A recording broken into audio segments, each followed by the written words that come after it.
intervenir et ensuite je donnerai la parole à tout le monde. Allez-y. Je voudrais dire d'abord qu'il y a les 8 candidats dont vous parlez tout à l'heure. D'après l'ARCOM, ont bénéficié au cours de cette campagne de 92% du temps de parole.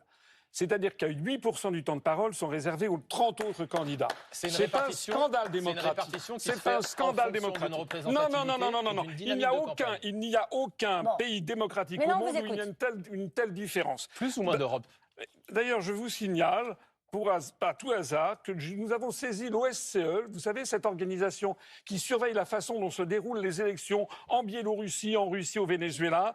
Et je reçois demain des observateurs qui viennent voir comment sont traitées les élections européennes en France.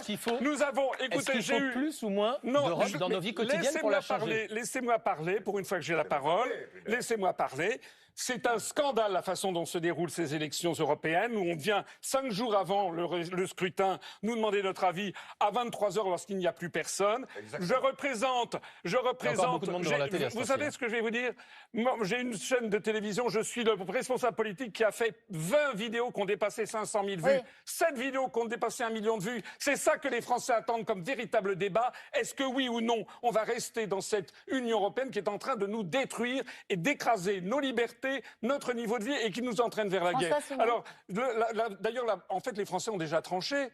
En 2005, 55% des Français ont voté non. Quelle a été la suite des événements? Les européistes ont imposé quand même la construction européenne. C'est une dictature qui ne dit pas son nom. Nous sommes là pour la combattre. On doit intervenir.